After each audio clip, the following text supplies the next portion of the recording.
Hello everyone, I am Pritam and today I am going to discuss this problem. In the previous video, I discussed a similar kind of problem that was asked in NBHM 2026, but the approach of this problem is similar, like the problem we did before, but here is a special concept that is involved in this problem that I want to talk about. So, without further delay, let's dive into the solution. So here we are given a quotient ring and they are asking about whether this quotient ring is a field or not. So if you watched my previous video, so in the video I discussed how when we have some kind of this quotient ring, and very first task that you have to do, that is to reduce this quotient ring in a simpler version. And to do this, do this in that video, we use a multiple isomorphism. So in this video I skip those isomorphism. I will directly use the isomorphism, and using the isomorphism I write something. Look, so here is my quotient ring, that is R equals to, this is my f5xy modulo the ideal generated by x square plus x plus 1, and this is y square plus y plus 2x. So here I am skipping the detail. If you want the details, you can check my previous video that I have done before.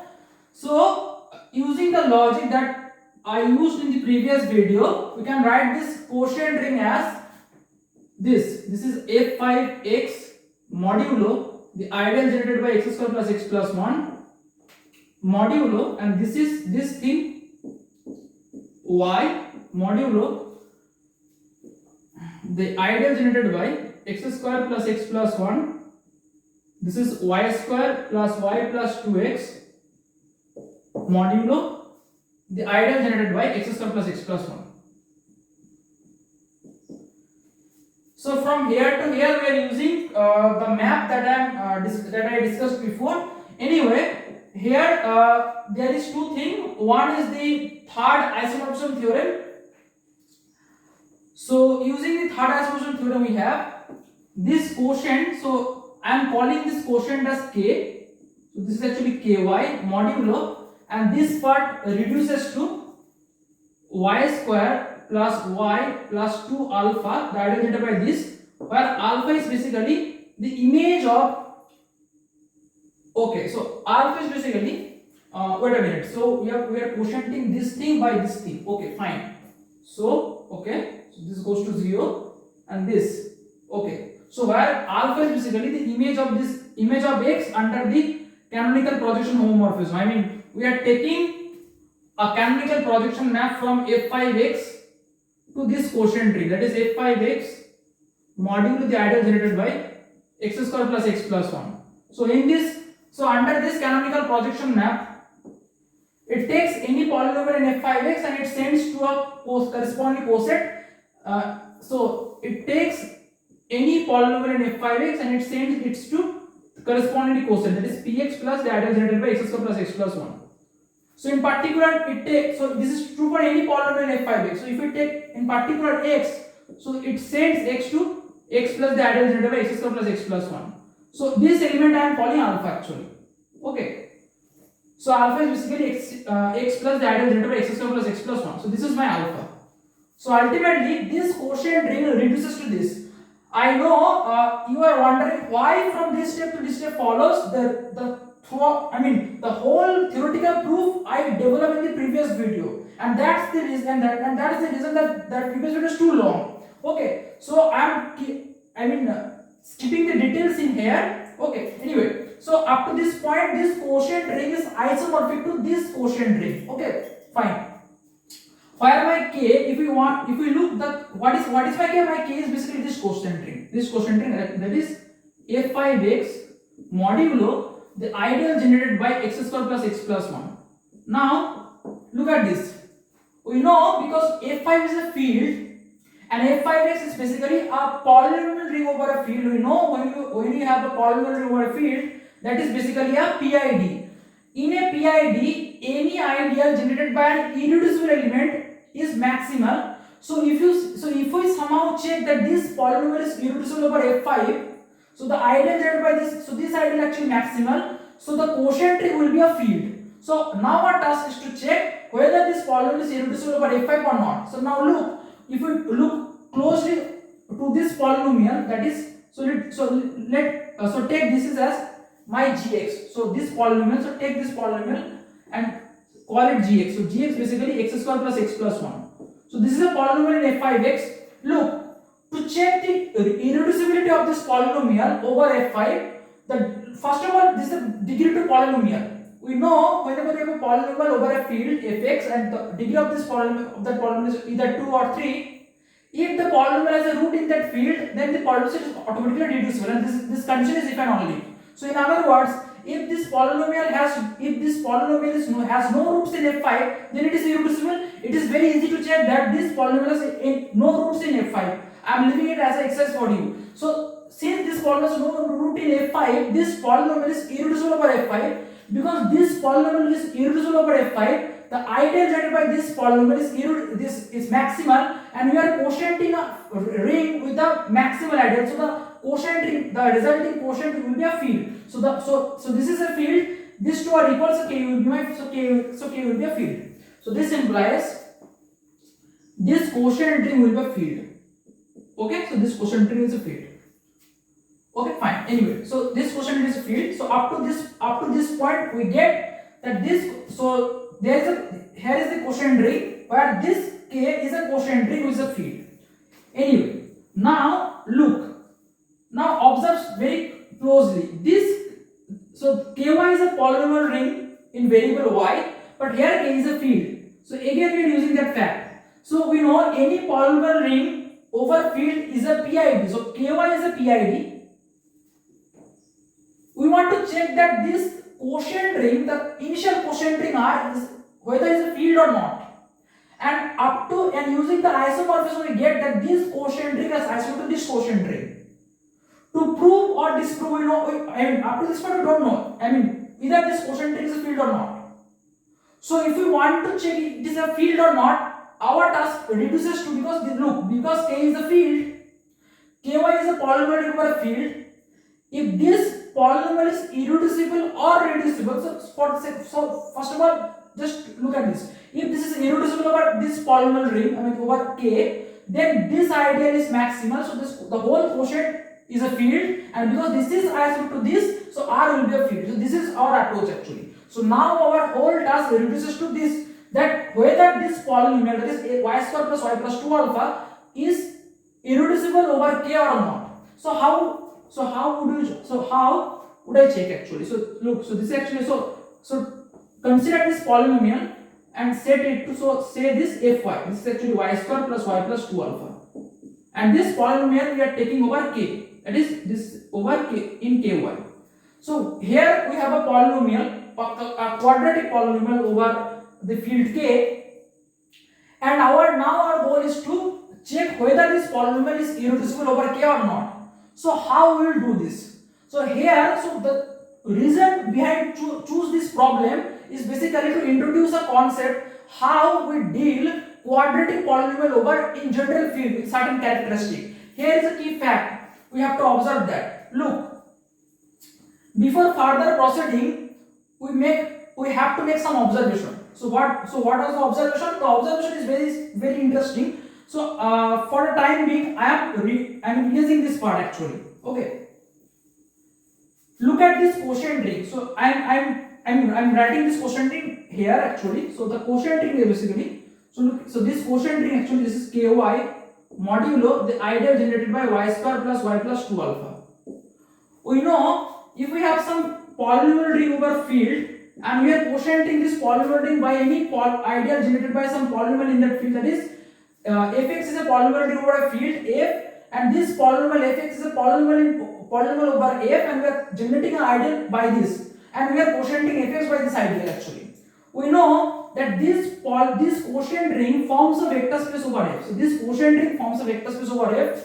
Okay, and the dimension of this vector space is basically the degree of the polynomial fx. So the dimension of the vector space is basically the degree of the polynomial fx. So we are using this fact here. So using this fact, look, we already know that K is a field. So that means this is a polynomial over a field. Okay. We also know that the degree of this polynomial is 2. So we will know that, so this quotient ring forms a vector space over K. So this forms a vector space over K. And the dimension of this vector space is basically the degree of this polynomial, which is 2. So the dimension of this vector space dimension of this quotient ring as a vector space over K is 2. That means, so look, it is a very easy exercise that this field, I mean K, is contained in this quotient ring. Okay, so K is contained in this quotient ring, and because K is contained in this quotient ring, and I mean, okay. For a time being, wait a minute. Just give me some time. Wait a minute. So we want to take the dimension. Okay, dimension. Okay. Wait a minute. Give me some time. So from here to here. Okay. Fine.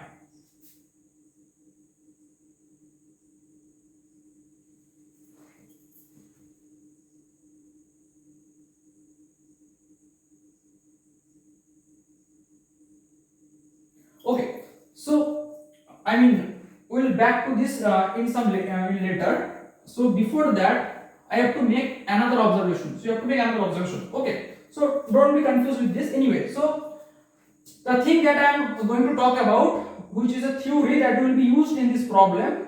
So up to this, we are getting that this we got that this quotient ring is associated to this.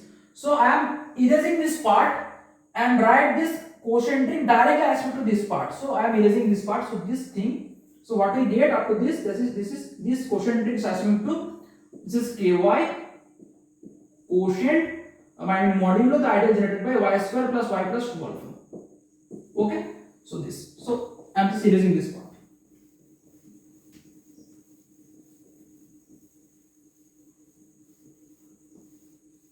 So our goal actually is to check whether this polynomial is irreducible over K or not, and this and the property of this polynomial is a degree to polynomial. So now I am going to discuss a general theory of how we'll work with quadratic polynomial over general field with certain characteristic. So look, suppose we have a field F, or so now suppose we have a field K. I mean this is not that field, this field K. I mean I am talking in general.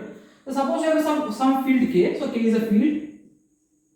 Okay, suppose you have some field K with characteristic P. So characteristic of this field is P. Okay.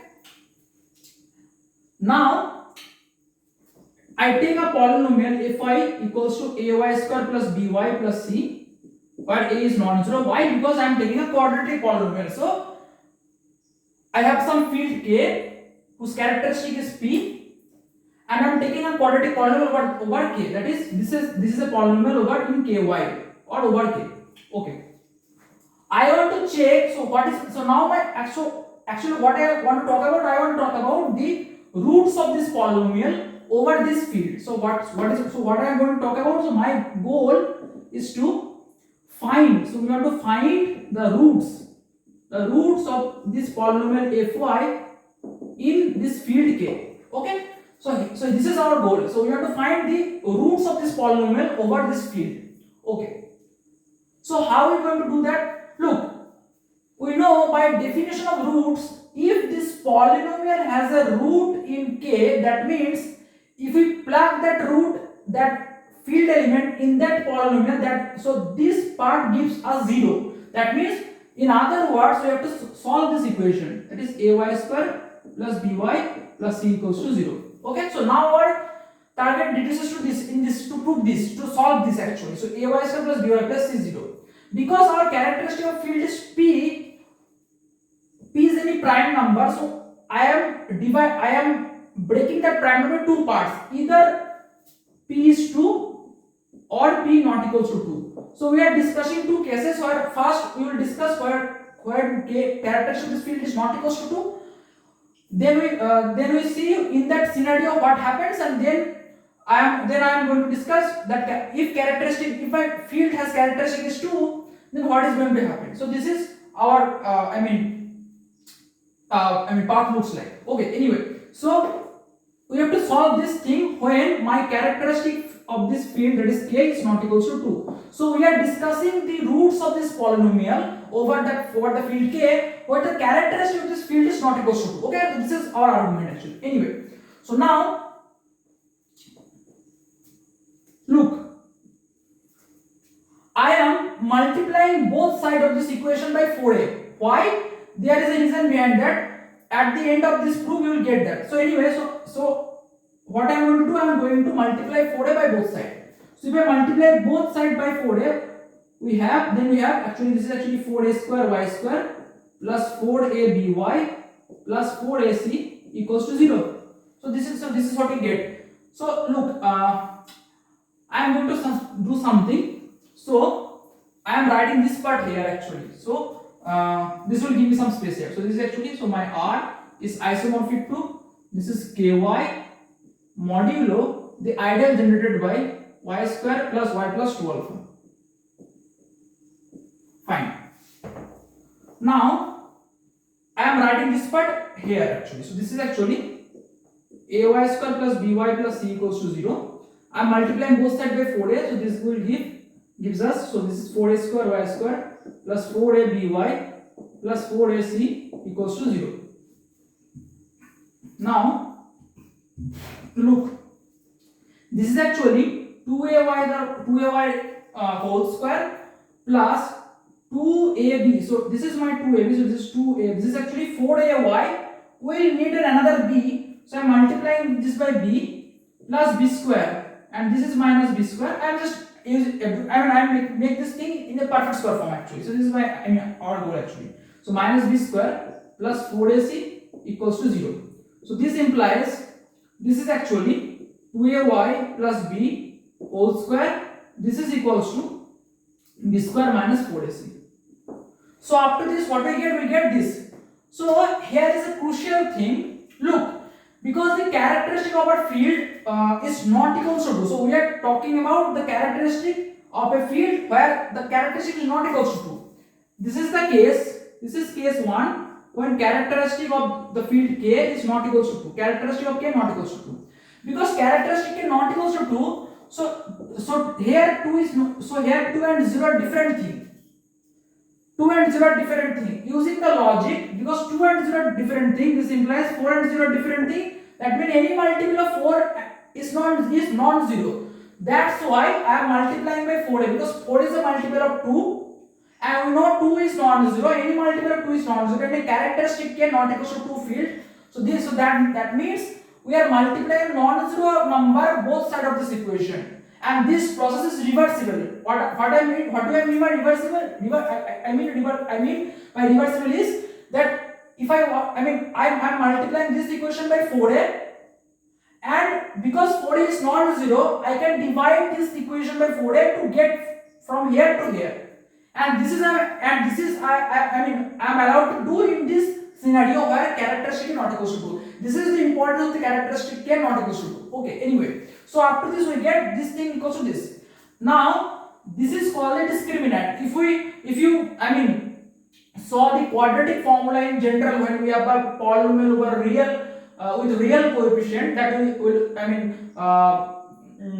studying in our 9th or 10th standards, the Sridhar formula. There you will see, you see that this thing also appears. So we also call this thing as discriminant. So we will make this same terminology here actually. So I call this term as discriminant. So call this term d. So d equals to, so I am called this term, let's say del actually. So d or del doesn't matter. So I am just called del b square minus 4ac. So I am calling this term actually del. So what we get actually, so this is 2ay plus b square equals to del. Now up to this we get this thing. Now I claim that this polynomial has a root if and only if my del is a perfect square in k. In other words, my del is a quadratic residue. What does it mean? What do I mean by Quadratic residue means suppose I have some field element. So let's say for a moment I discuss this thing. So what do we mean by quadratic residue? Suppose we have some field F, let's say, and I have some element A in F. A is called as quadratic residue. Simply means A is a perfect square. That means there is some element X in F such that X square equals to A. Quadratic residue means that element has a square root, or in other words, it's a perfect square. So anyway, so now I claim that this quadratic polynomial is a root in K if and only if there is a perfect square or a quadratic residue in K. So now I claim. So I'm erasing this part actually. So my claim is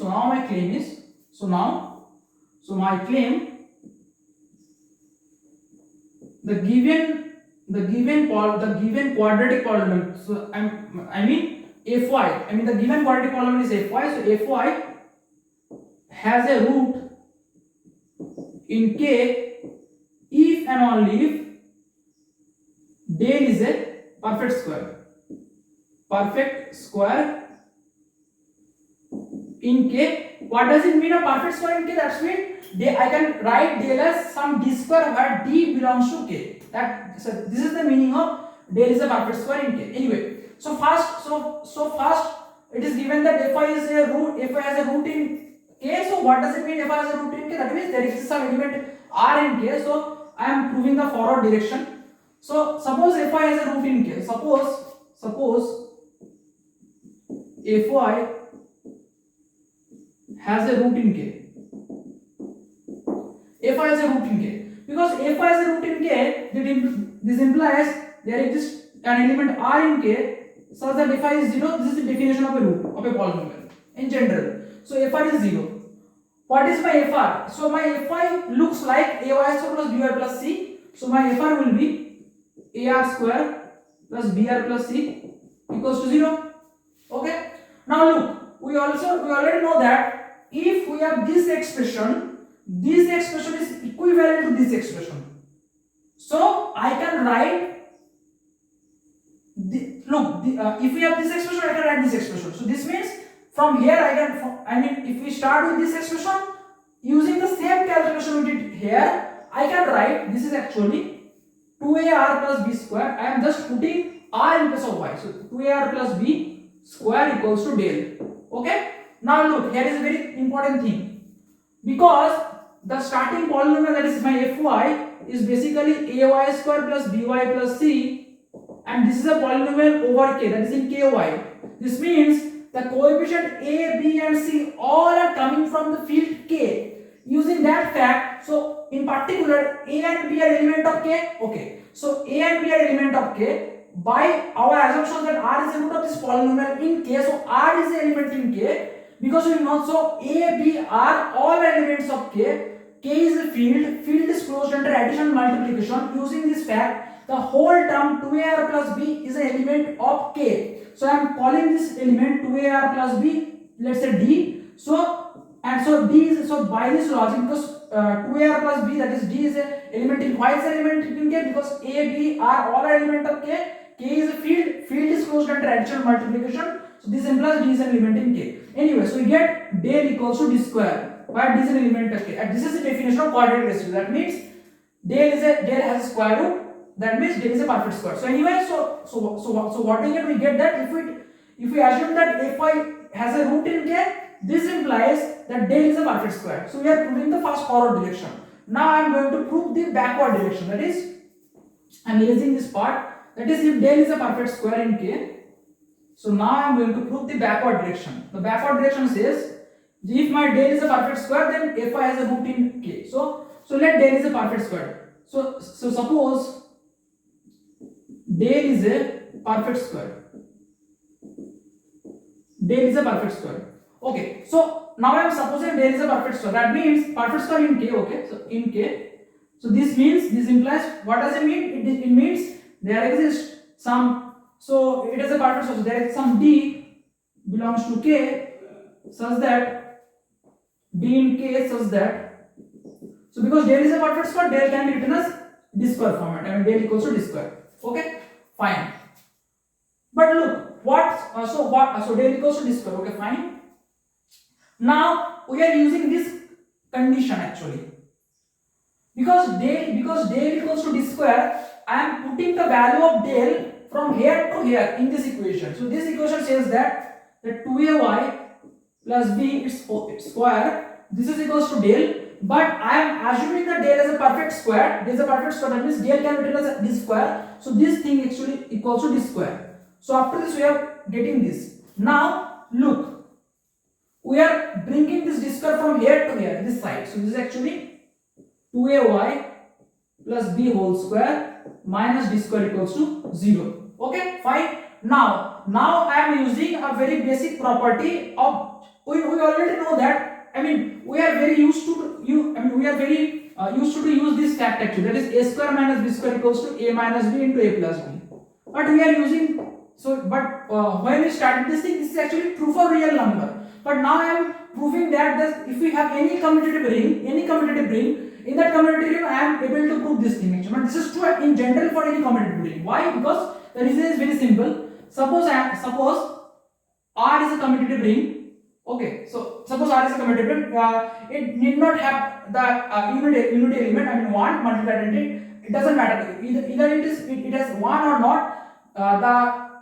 The identity that I am going to write is also always true. So what my claim is, if R is a commutative ring and AB belongs to R, then a square minus b square equals to a plus b into a minus b. This is true for any commutative ring.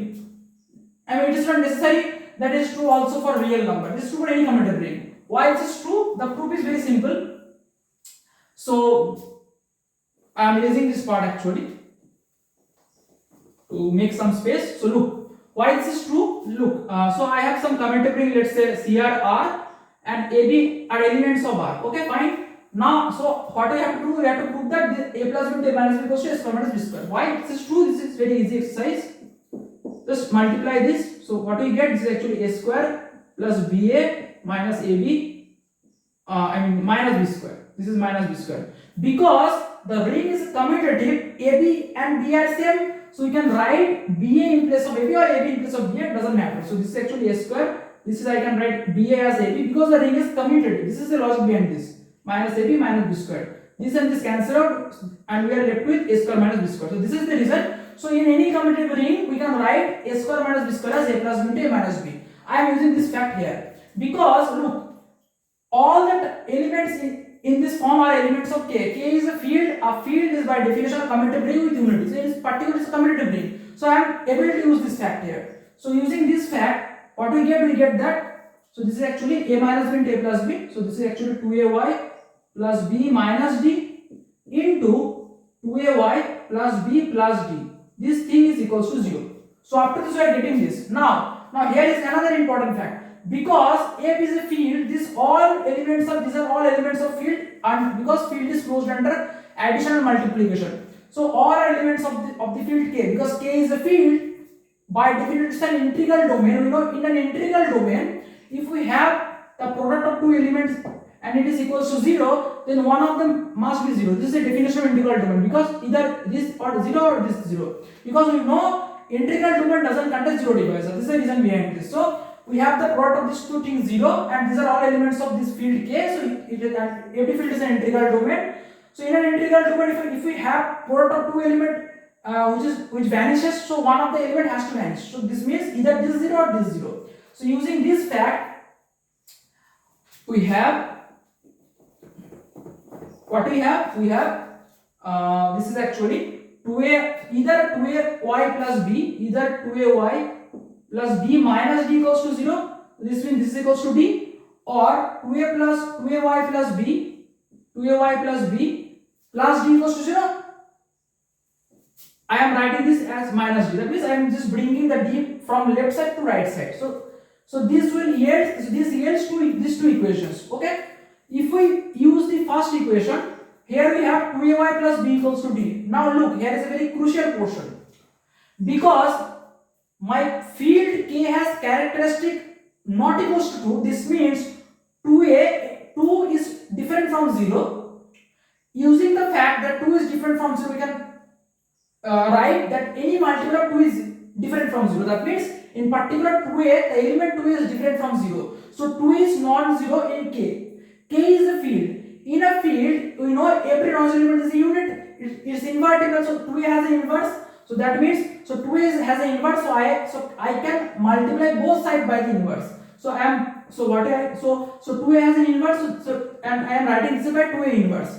I am writing the inverse of 2 is basically 2a inverse, and I am writing this by 1 by 2a. So this is the just notation. Do not confuse this with the the usual reciprocal that we generally use in real numbers. This is this notation that I am just denote this term. The inverse of 2a actually 1 by 2a. Okay. Anyway, so what I get, I am just taking the inverse both sides. So I am using the first equation, that is 2ay plus b equals to d. I am moving this b from here to here, so this is actually 2ay equals to d minus b, and I am using the inverse of 2a.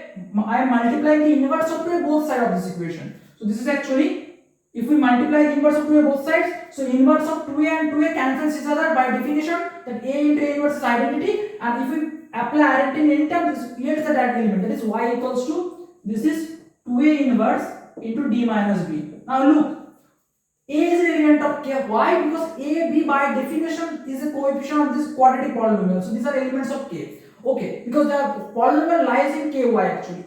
So a is an element of k. So 2a is an element of k because field is closed under multiplication. And we know that 2a is an element of k. Why? Because 2a is an element of k. Because 2a is non-zero due to the fact that the characteristic is not equal to 2. So 2a is non-zero. This is a non-zero element in the field k. K is a field. So 2a is a unit. So 2a inverse has to belong in k. So this is an element of k. D and b are element of k. Okay, why it is an element of k? Because we already assumed that there is a perfect square in k, and from here we get that there is a d in k.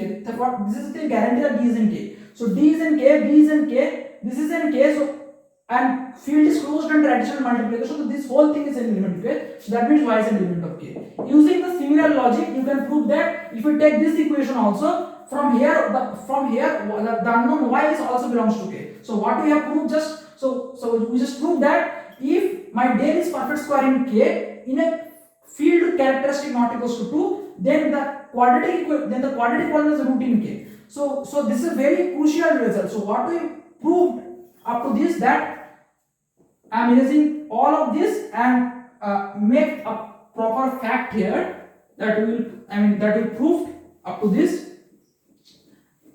Give me some time. So up to this we proved that. So up to this what we proved? We proved that if we have a field k with characteristic of this field is not equals to 2, and we have a polynomial, a quadratic polynomial, let's say fy equals to ay square plus by plus c over k, if the discriminant del is a perfect square in k, then we can say that this polynomial is a root in k, and vice versa. So this is true when the characteristic of the field k is not equals to 2. Now you can ask me what happens when the characteristic field is 2. So now we will discuss this part. So now we are going to discuss this. So now our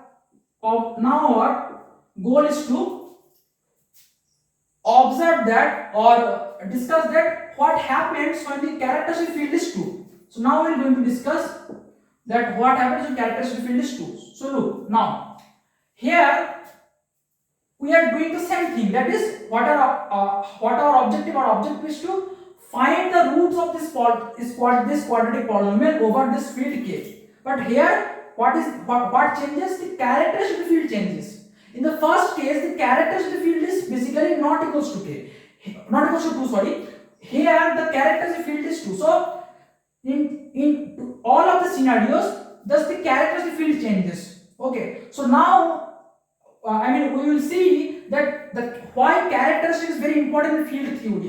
Why we study characteristic. Characteristic of field plays a very crucial role in field theory, and you will see when the characteristic changes from a field with in the first case the characteristic not equals to 2. Here we change the characteristic. All of the result that we study in the not equals to 2 case will change, and this is the beauty of abstract algebra and specifically field theory. Look, so characteristic of K is 2, and we are asking the same question here, that we have a quadratic polynomial over K, that is this polynomial. Now we are asking the same question. Our goal is to find the root of this polynomial. Okay, so look. So again we are doing the same thing. So we have the quadratic polynomial this, where a not equals to 0. So now our objective is to find the root of this polynomial over K. So this is a polynomial over K, and our objective is to find the root of this polynomial.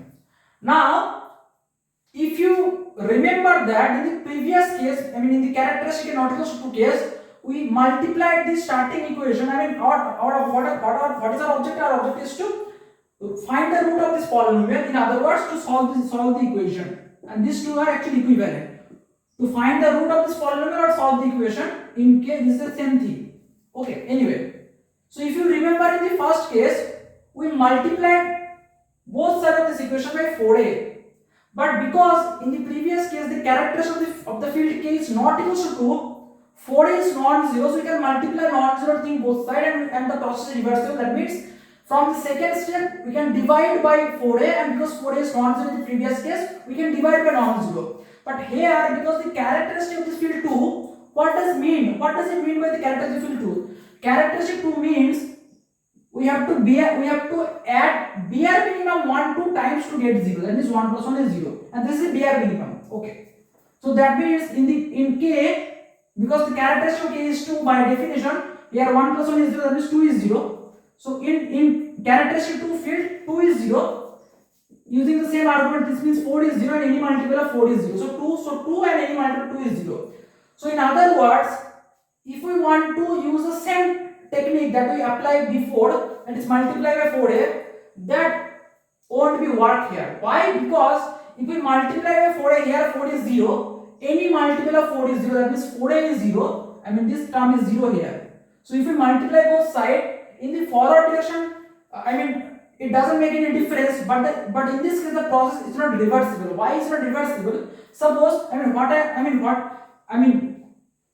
what I mean to say that suppose you try to use the same technique that we used before, that is multiply both sides by 4a. So what you get? We get 4a square y square and 4a by and 4ac equals to 0. Okay. So now if you observe very closely, here actually 4a means 0 actually. Characteristic 2 field. So actually I multiply by 0 both sides. I told you that in the previous case, when I write from this step to this step, I said that this step is reversible. That means we can start from this equation and divide by 4a both sides to get this equation. But here we don't able to do that. Why? Because 4a is 0. If we divide both sides by 4a, if we divide by 4a both sides, here 4 is 0, so we are getting divided by 0, which is not allowed in the field arithmetic. So this is the problem. So we can't do the same thing which we did before. So now our question is, now what we have to do? To remove this difficulty, mathematicians, they categorize this middle part into two things. Either my b is 0 or b is non-zero. Okay. So now we categorize this quadratic polynomial, and the middle part of this quadratic polynomial, the coefficient of y, into two parts. Either my b is 0 and either my b is non-zero. And here and this idea, this concept is characteristic to the characteristic of this field 2 case makes this make this concept very interesting. When you see the forward steps, actually what I will do in times, so you will see that when we do the characteristic field not equals to part, the case is not that much interesting, but this case very interesting. What I mean to say, you will appreciate this part, just bear with me. So anyway, so because we can't divide by 4a or multiply 4 by 4, can't multiply 4 by both sides, because we are if we do that, so we are just dividing by 0, which is not allowed in field. Anyway, so for this reason we make two cases here in based on the middle term. The coefficient of the middle term y. Anyway, so either b is 0, b is non-zero. So case 1, if b is 0. So now, if my b is 0, so now we have this quadratic now equation, and we are talking the case subcase 1. This is the subcase 1 when b is 0. If my b is 0, what we have? We have ay square plus c equals to 0. Okay. Now here is the interesting part. Because the characteristic of our field is 2, that means we know 1 plus 1 equals to 0. By definition of characteristic is 2. That means 1 equals to minus 1. And this is the important part. In a field with characteristic 2, 1 and minus 1 are same thing. So I can replace 1 I can replace 1 by minus 1. So this is our objective. So I can replace, this is actually ay square plus c. I can replace plus by minus, so this minus equals to 0. So what we get? We get that ay square equals to c. Okay, fine. Because this is a quadratic polynomial, by definition the leading term has to be non-zero. And this polynomial is a polynomial over k. K is a field and a is non-zero. So a is a non-zero element in a field k. We know in a field every non-zero element is a unit, that means it is invertible. So a has an inverse. I am writing the inverse of a as 1 by a. I am just denoting this. So I multiply both sides by the inverse of a. So using the property, so we have y square equals to c by a. Now I claim that using similar argument that this polynomial, in this case ay square plus c, this polynomial has a root in k if and only if, look, this thing and this thing are same, this thing and this thing are equivalent. So I can move from here to here and here to here. So this means actually this polynomial has a root if and only if c by a, the term c by a is a perfect square or a quadratic residue. So now our claim reduces to, if we want to check the root, this polynomial either it is a root or not in k, what we have to do? We have to just check that this term, that is c by a, is a quadratic residue, is quadratic residue or not. Okay. Anyway, so now we'll use a very famous concept in field theory. This is actually the Frobenius endomorphism. What it says that suppose I have some field f. Okay. So now I construct a map. So what the map says? The map is, suppose. So okay. So I am writing this part here. Okay. Anyway, suppose I have a field f and the characteristic of the field is p. Okay. So suppose I have a field f and the characteristic of the field is p, and I am defining a map from f to f. So that is, I am defining the map and denoted by sigma p, and it is defined, and this is from f to f, and it is defined as it sends any element of this field to x raised to the power p. This is the definition of the map. In other words, that is sigma x is x to the power p. Means sigma p x is x to the power p. So what this map does, it just take any field element and it raised to the power p. It sends to the element raised to the power p. So this is the map. I claim that this map, this is called the Frobenius endomorphism. Why it's an endomorphism? Endomorphism means that that this map is a homomorphism in general. What does it mean by endomorphism? It means we have some algebraic structure. We take the same algebraic structure. We have a homomorphism from that algebraic structure to that algebraic structure. This is in general what endomorphism means. Here, this is a field endomorphism. That means sigma p is basically homomorphism from f to f. That means, this is the meaning of endomorphism. Anyway, so now my claim is this map is this map called the Frobenius endomorphism. Frobenius endomorphism. And now, so they are saying, so in the name of this map, this is called endomorphism. That means it's a homomorphism. So we have to prove that it's a homomorphism. I claim that this map is an injective homomorphism. Why? Let's look at it. Why is it an injective homomorphism? And to prove the homomorphism part, the characteristic of the field is P is very important. If we doesn't have this information, we can't prove this map is a homomorphism. Why this is true, you will get to understand just in a couple of minutes. Just wait. So now for a time being, I am erasing this part actually. This part for a time being.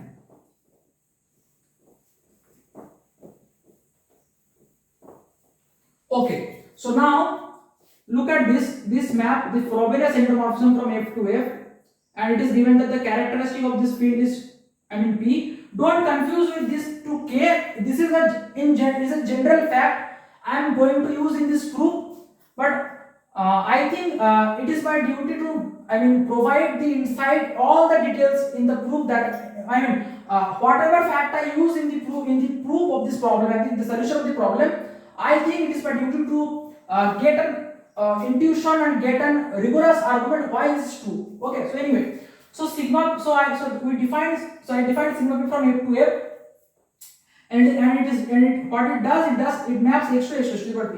My claim, so I claim that this map sigma p is a homomorphism. First of all, I claim that it's a homomorphism, and in fact it's a injective homomorphism. So first I will prove that this is a homomorphism, and then I will prove this is an injective homomorphism. Anyway, so this is an injective field homomorphism in particular. Anyway, so why is a homomorphism?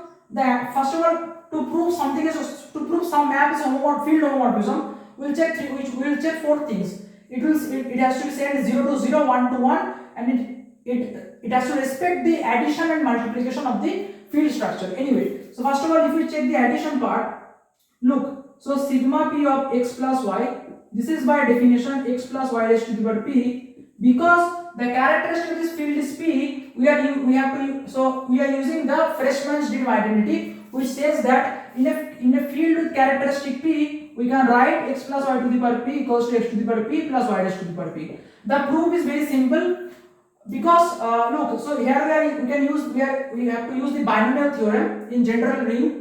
So x plus y to the power p, so we are using the binomial theorem.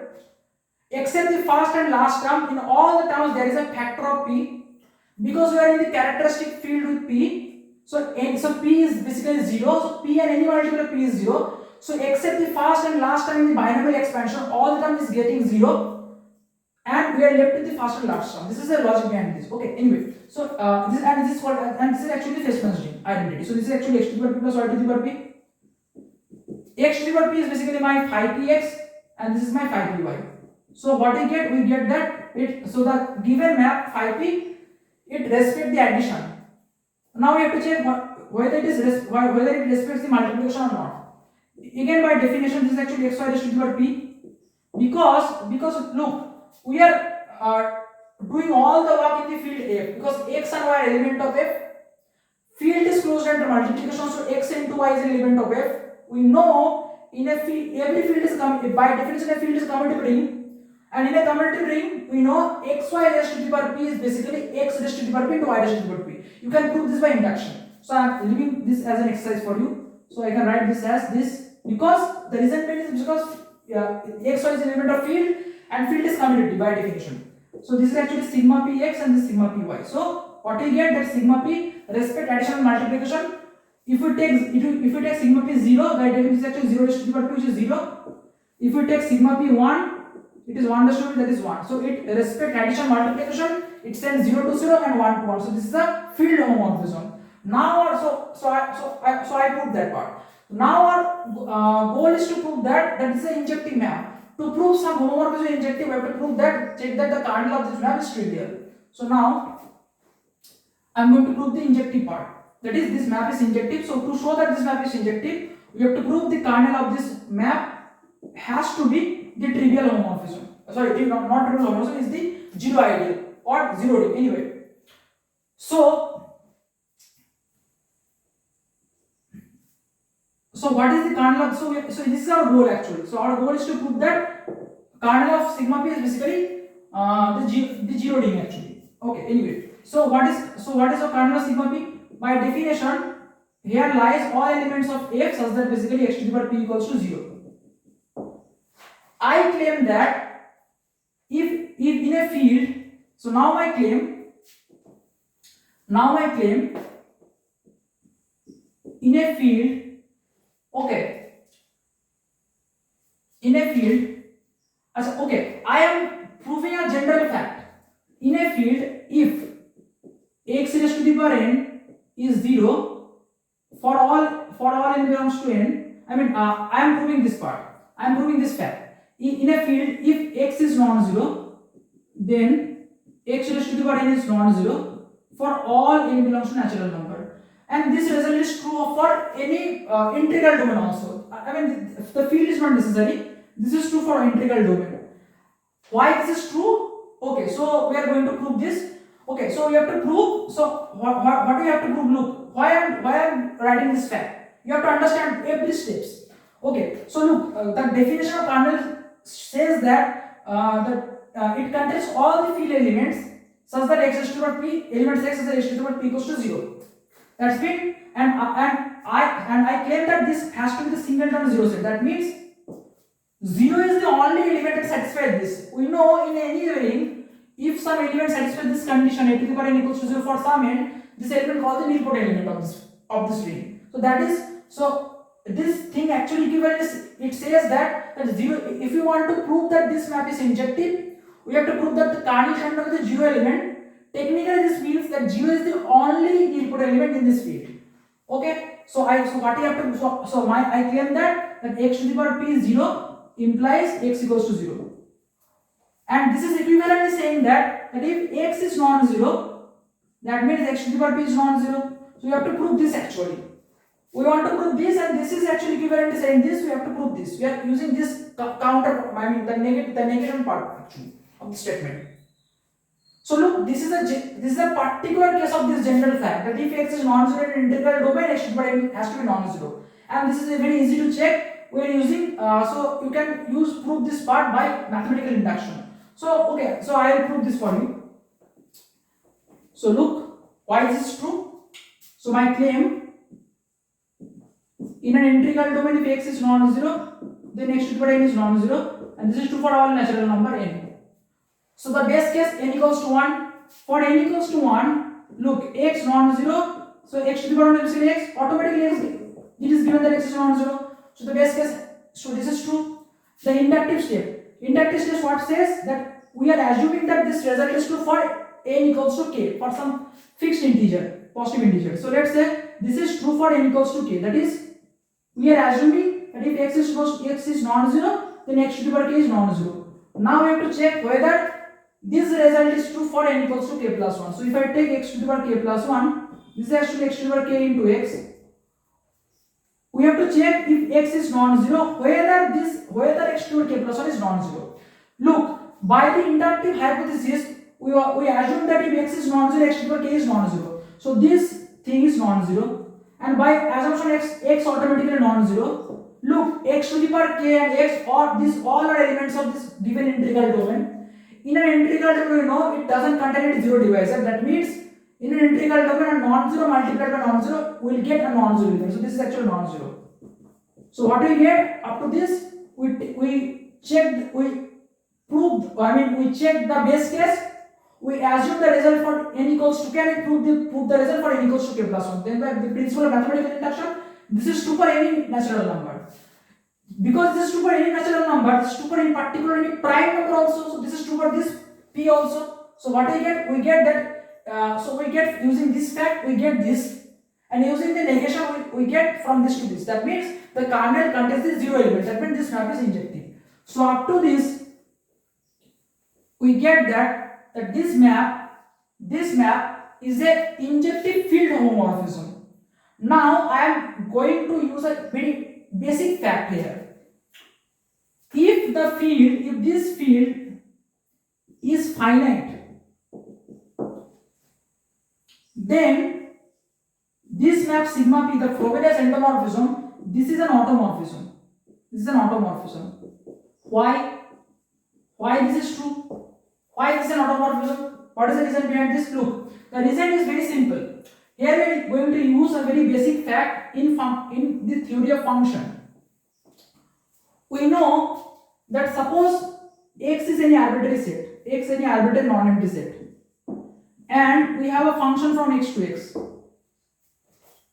The fact says that it is given that if the function is injective, or if this set and this x is a finite set. Okay, so taking a non-empty finite set, and we are given a function from x to x, and it is given when we are given that this map is injective. If it is injective and if the set is finite, automatically this map is surjective, and if this map is surjective, automatically it implies injective. Okay, so anyway, so I am proving this part. Why this true? The proof is very simple actually. So we are given that x is a finite set, so that it has n elements, let's say. Okay, it has n elements, and we are given that f from x to x is injective, that is 1 1. Our claim is that, so I claim that this map is surjective. If it is 1 1, then it is onto also. Why it is onto? So because x has n elements, so I am just listing this element.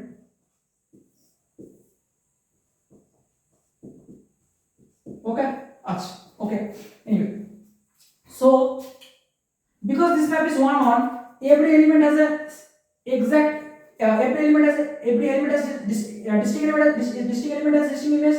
That is, let's say a1 goes to a1, a2 goes to, let's say, an, and so on and so forth. Because every element has an exact every distinct element has distinct image. That means so automatically it is surjective. Why? Because if you took any element, it has exactly one pre-image. So to prove a map is surjective, every element in the codomain it should have at least one image. But using because it is given that this map is injective, automatically every element in the domain maps to exactly one element in the codomain. That means every element in the codomain has a pre-image, so automatically this map is surjective. This is the first part. Similarly, if it is given that this map is surjective, that is onto, automatically this map is 1 1. Why this is true? Similar. So the reason behind this is very simple. Suppose we have this element n elements, and here n elements. Let's say this is my element. Because this surjective, every element has at least one pre-image in the domain. So suppose to prove that this map is injective, we have to prove that every element in the codomain has exactly one pre-image. So for the sake of contradiction, I have assumed that let it be possible that in the codomain, take any element and it has exactly two images. For at least two, let's say exactly two images. So let's say a1 has two images. That is, let's say a1 has pre-image a1, and it has also pre-image a2. Okay. Similarly,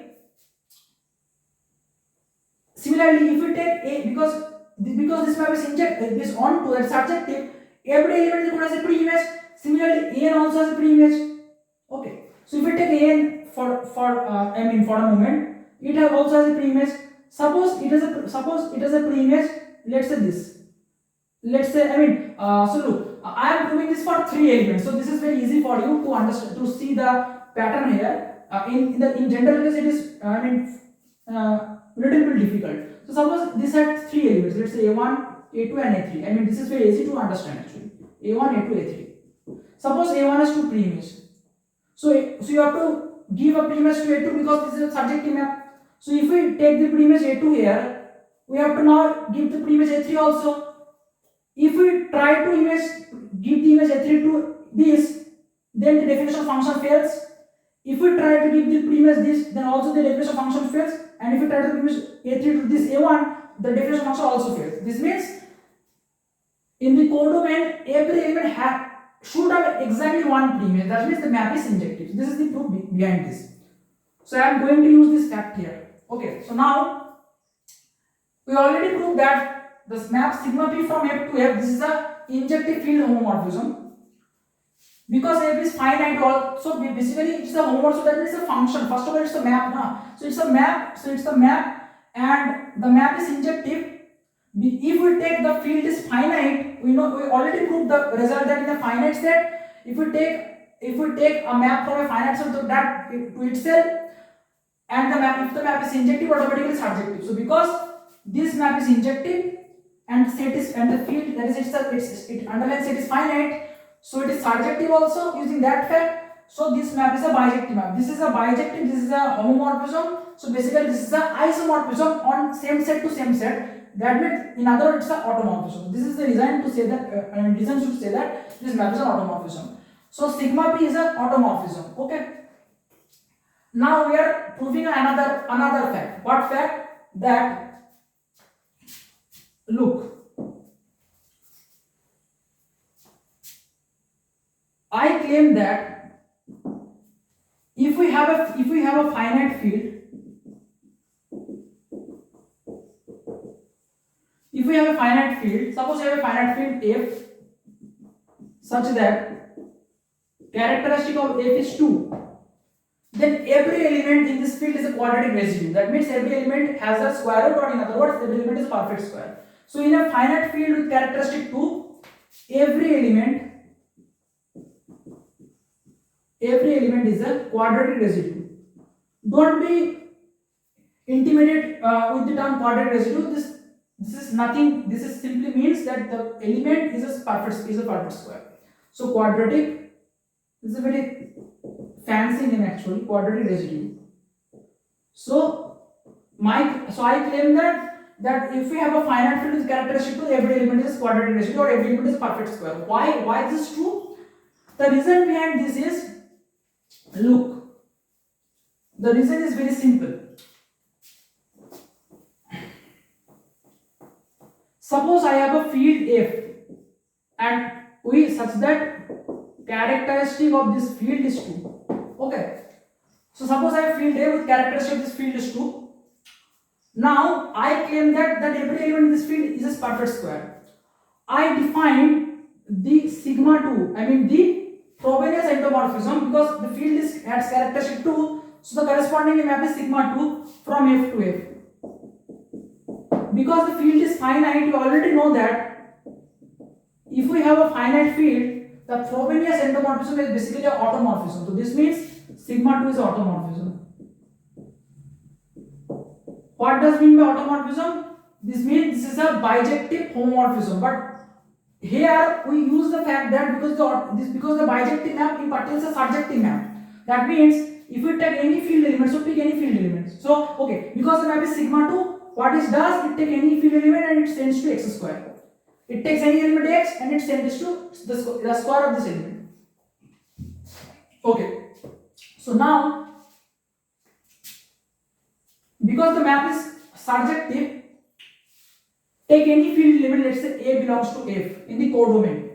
Because it's surjective, by definition, there exists an element B in F in the domain field such that sigma 2B equals to A. But by definition, what sigma 2 does, it sends any field element to its square, and this is actually B square. So look, we take an arbitrary element A in F. For this element we get an element B in F, so that B square equals to A, and this is the definition of quadratic residue. That means A is a perfect square, A is a quadratic residue. So we prove the fact that if we take any element in a finite field with characteristic 2, if we take any element with characteristic 2, that element is a perfect square. So why I am doing this kind of stuffs here? What is the motivation behind do all the results, to prove all the results here? There is a motivation, there is a reason, specific reason to do this.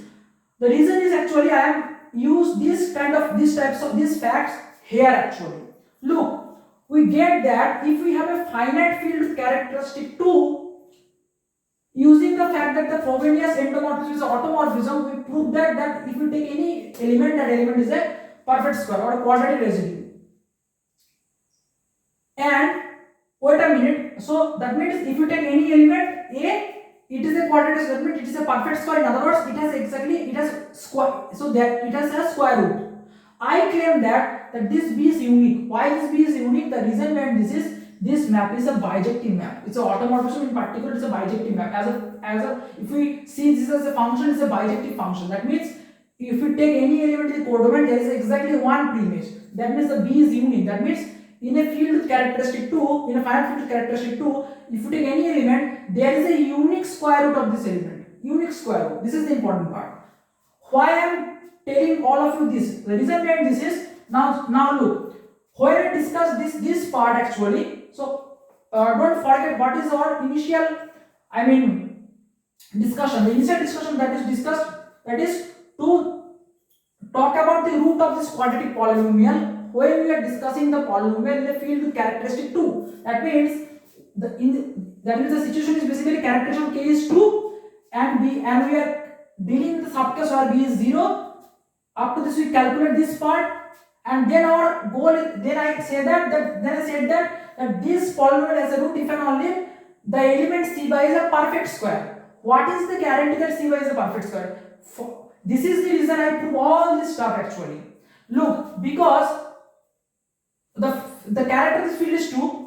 If my field becomes finite, suppose for a moment I am talking about the case when the field is finite. When the field is infinite, I can say anything. But when the field is finite, I can say very specific things. What specific? What interesting things? Like if my field is finite, it is also given that it is already given that the characteristic of the field is 2. Using this fact that in a finite field with characteristic 2, every element is a quadratic ratio. That means every element has a unique square root. Because c by a is an element of this field. This is a field with characteristic 2 and it is a I am talking about the finite field case. So c by a has a unique perfect square. That means there exists a y in case the y square equals to c by a, and this are equivalent. That means there is a y which satisfies this equation. That means we prove the first case that if we have this, then this holds also. This is the first part. But this is the sub case one when b equals to 0. What happens when b not equals to 0? So now look. Now we are going to discuss the part what happens when b not equals to 0. If my b not equals to 0, and we have this equation actually, that is ay square plus by plus c equals to 0. So in this case, the middle part, that is b, the coefficient of y is non-zero. So if you try to use standard technique, that gonna fail. So we have to do some substitution, some transformation. So I am making the transformation that I take this y as b by a into z. Why I am doing this? I am doing this because I want to transform this equation in a standard form. What standard form? You will get to understand in a couple of minutes. So we have this. So I take this transformation y equals to b by a z. Just put this value from here to here. So we will get this is actually b square by a square z square. So this a square and a cancel out. So this is actually b square by a z square plus this is b square by a z. This is plus c equals to 0. Okay. It is very easy to see that. Look, here we will make again specific observation. Because we are doing research level mathematics, this is actually graduate level mathematics.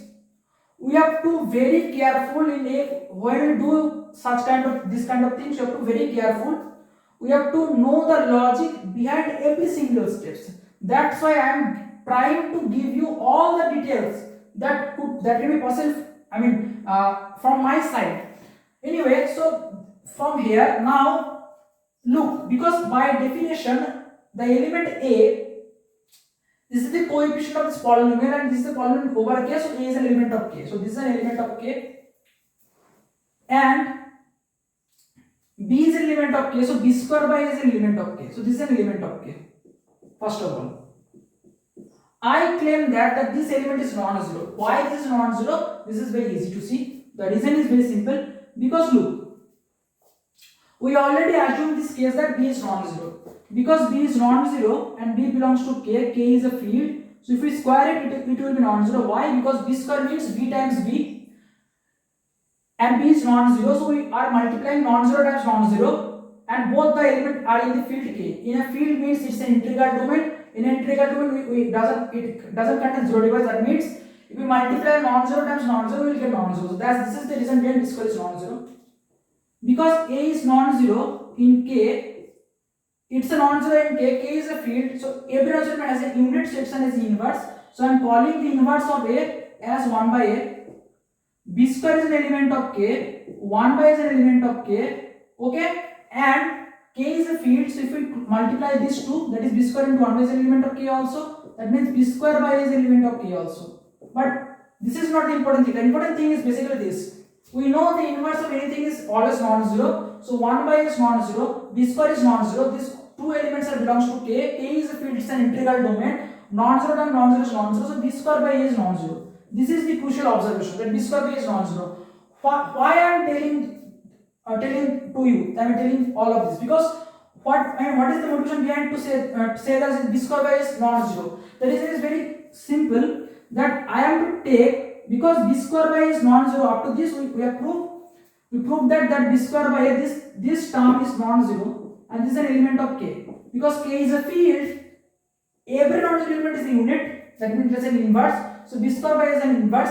I am calling the inverse of b square by is 1 by, I mean the inverse of b square by is basically a by b square. I am calling this the inverse. Okay. So using the fact, I am multiplying both sides the inverse of b square by, that is a by b square.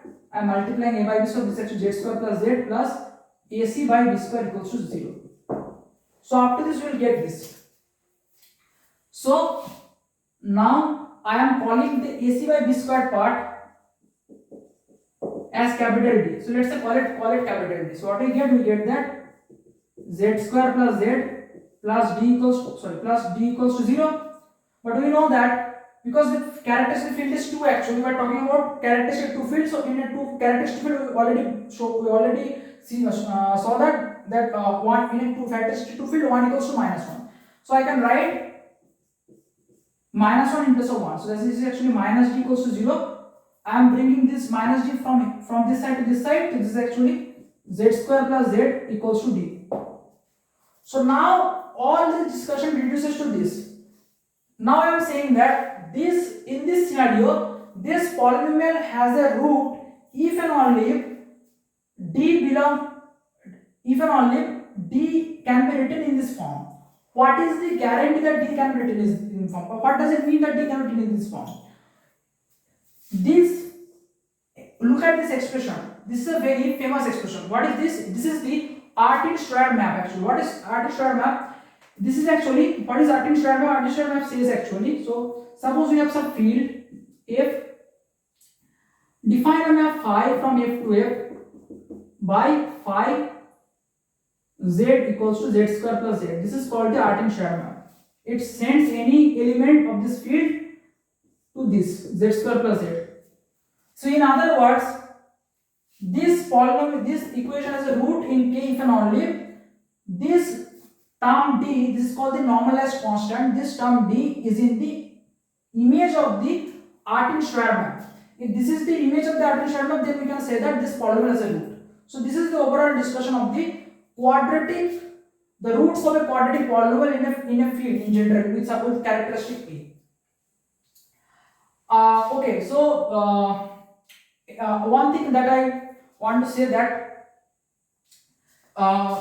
this is extra thing. Is not related to the solution of this problem, but I am just wanted to tell you that if suppose let's say z0 is the root of this polynomial, I mean root of this equation, that means that z0 satisfies this. I claim that if z0 is the root of this polynomial, then z0 plus 1 is also a root of this polynomial. You can check that. This is very easy to see. Anyway, so if we summarize all of this discussion, what do we get actually? So we get, and now I am going to summarize all the things that I say in very few words actually. So what we saw up to this, and this thing I am now going to use in this proof. Okay. So to do the solution of this problem, we have to know all these facts. Actually, to choose the problem, specifically the reason we choose the problem to discuss these things with you actually. Anyway, so up to this, what we proved actually this. If we have a field K with characteristic not equals to 2 and we have a quadratic polynomial in this field, this polynomial has a root in K if and only if the discriminant is a perfect square. Okay, if my field is of characteristic 2 and my b is non-zero, in this case the given polynomial has a root in this field if and only if the normalized constant d that I am already told about here, I mean in the last part of this solution, it has to be in the image of the Artin-Schreier map. So anyway, so now we'll put all this together to solve this problem, the rest of the problem. So up to this, do not, just bear with me. After this, what we get? We get that the ring is isomorphic to ky modulo the ideal generated by y square plus y plus 2 alpha. After this, we get that, and we want to check that this ring is this quotient ring is a field or not. To check that this quotient is field or not, we have to check that this polynomial is irreducible over k or not. So how we will go to check that? So we check this. So we will check this. So look, take this polynomial. So now look at this polynomial. F equals to y square plus y plus 2 alpha. Okay, fine. So we want to check the irreducibility of this polynomial. Now look, this is a quadratic polynomial. So this is a quadratic polynomial over k, over this field, over this polynomial ring. This polynomial ring. So look at this quadratic in this polynomial ring. Now here is my observation. What's the observation? Actually, if you remember, my k is actually this quotient ring f5x modulo the ideal generated by x square plus x plus 1. I already proved that this quotient ring is a field because this is a irreducible polynomial over k. Sorry, over f5. So this is a field, and we already know that this quotient ring forms a vector space over f5, and the dimension of the vector space, basically the degree of this polynomial is 2. So the degree of this extension is basically, so if we take the degree of this extension, this is actually 2. Anyway, so okay, so what? Wait a minute.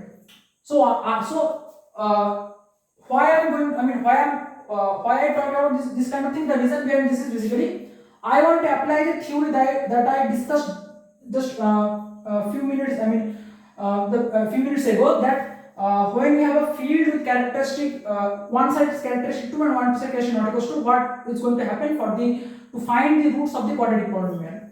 So I claim that, so I have a polynomial y square plus y plus 2 alpha in this polynomial ring where k is a field. So now I have to know the characteristic of this field k. This is the reason behind this actually. So I want to know the characteristic of this field. Look, k is a field extension of f5. So k is a field. Why k is a field? This is irreducible over f5. So that means this ideal is a maximum ideal, and quotient maximum is it gives us a field. So k is a field, and this is the field extension of f5. Because it's an extension of f5, it is a very well known fact that if we have a base field, let's say we have a base field L, and we have an extended field, let's say k, and the fact says that if the characteristic of the base field, the characteristic of the extended field is going to be same. That means because this is the extension of, because k is an extension of f5. If the characteristic of f5 is basically 5, that means the characteristic of k is also 5 using this fact actually. Okay, so that means the quadratic polynomial that we have taken over this polynomial ring. So in this polynomial ring, this k is basically a field with characteristic 5. That is field with characteristic 5 which is not equal to 2. So we are dealing the first case that we will discuss before. So now what we get, that the characteristic of k is basically 5 which is not equal to 2, and we know in a field with characteristic not equal to 2, a polynomial is reducible. That means it has a root if and only the discriminant is a perfect square. So to check, if you want to show that this polynomial is irreducible, we just have to show that the discriminant can't be a perfect square. So this is our actually way to do this. So anyway, so now let check the discriminant of this polynomial actually. So what is the discriminant? My difference is actually b square minus 4ac. So what is my b square? My b is basically 1, so this is actually 1 minus 4ac, that is 4 into 2 alpha. That is my b square is basically 1 minus 8 alpha. But wait, look, the coefficient of this polynomial coming from k actually. Okay, so okay. Coming from k, and we know that the characteristic of k is basically 5. That means in this ring actually, so it's 5 actually. Anyway, so okay. So after this, what do we get? We get that b square minus 4ac, and this 1 minus, this is actually 1 minus 8 alpha. But actually in modulo 5, because it's characteristic 5, actually we are using the property of z5 actually. Anyway, in modulo 5, minus 8 is basically plus 2 actually, because why basically the reason is basically simple, that minus it means we have to reduce minus 8 plus 10, so this is actually 2. Anyway, so it means plus 2, that means this is actually 1 plus 2 alpha. So we get del equals to 1 plus 2 alpha. Okay, fine. Now our task is to show that this discriminant is not a perfect square. Suppose for the sake of argument that this is a perfect square. That means, suppose del is a perfect square. Suppose del is a perfect square in K. Okay, so it's a perfect square in K. That means, what does it mean? This means there exists a D belongs to K such that del equals to D square. Okay, del equals to D square. Okay, fine. That means, what is my del? My del is 1 plus 2 alpha equals to D square. So my del is actually 1 plus 2 alpha, which is actually D square. Now look, because now we have to observe the structure of the ring K actually. What is K? My K actually is this f5x modulo the ideal generated by x square plus x plus 1. The element of this ring actually in this form, that is a plus bx plus this ideal, where my ab belongs to f5. And this is very easy to see. I mean, the proof of this is very simple. Just take an arbitrary polynomial, divide by this polynomial using division algorithm. I mean, you will get that actually. Anyway, now I am writing this expression in a specific form. Look, up to this point we get, that is the element of K in this form, that is a plus bx plus this ideal. So I am calling this ideal actually by I. So this is actually I. So here is my I is actually this. The ideal is x square plus x plus 1. So I can write this as, this is a plus I plus bx plus I using the arithmetic of cosets. Then using the definition of scalar multiplication by element of by a coset, I can write this as this: a into 1 plus I plus b into x plus I. I am calling this 1 plus I is 1. I am renaming this x plus I at alpha. So that means every element of this quotient ring can be written as a plus b alpha form. So this can be written as a plus b alpha, where ab belongs to f5. And one thing I want to share with you, that these two elements, that is 1 and alpha, are the basis element of this quotient ring, because this quotient ring forms a vector space over the base field, so it has a basis, and these two are basis. Anyway, so up to this, what we get actually, every element of this quotient ring, I mean of this quotient, that is K, is of the form a plus b alpha, and this is what we need actually to further proceed. So because I tell that we have to, because del is a perfect square, there is a d in K, but we have to know the structure of D also. So we already show that every element in K, that is this quotient ring f5x modulo the ideal generated by x square x plus 1, is of the form a plus b alpha. So D has to be the form a plus b alpha. So this implies 1 plus 2 alpha whole square equals to a plus b alpha, or a plus b alpha whole square. Now we are going, sorry, 1 plus 2 alpha equals to, my bad, this is actually 1 plus 2 alpha equals to a plus b alpha its square. Now we have to expand this thing. Now what we get that up to this point we get that a plus b alpha whole square equals to 1 plus 2 alpha. Now expand this thing. Now if we expand this is actually a square plus 2ab alpha plus b square alpha square equals to 1 plus 2 alpha. It is very easy to see that the element alpha is technically the image of x under the canonical projection homomorphism, which is actually x plus the ideal generated by this. It is very easy to see that that the image, so the alpha is technically this. It is very easy to see that alpha satisfies this equation. You can check it. Okay, so I am leave it as an exercise for you, because I also put lot of things in this video. So here is a quick recheck for you. Anyway, so I am using this fact here. So that means alpha square is basically alpha plus 1. So I can write this as alpha square equals to minus 1 minus alpha. I am using this fact here actually. So I am substituting this. But look, actually because you are in modulo 5, because the character of this field is 5 actually, minus 1 technically speaking is actually 4, and minus this is actually 4 plus 4 alpha. So I am just putting the value of alpha square from here to here. So this is actually a square plus 2ab alpha plus this is b square, and alpha square is basically 4 plus 4 alpha. So this is actually 4 plus 4 alpha equals to 1 plus 2 alpha. Now what we get? We get that. So now I am arranging the constant part and the part that will attach to the alpha actually. So this is actually a square plus 4b square minus 1 plus this is actually 2ab plus this is 4b square minus 2 alpha equals to 0. Because this is actually times 1, because 1 and alpha forms a basis of this vector space. So these are linearly independent vectors. So this is a linear combination. These are linearly independent. This implies this term has to be 0 individually and this has to be individually 0.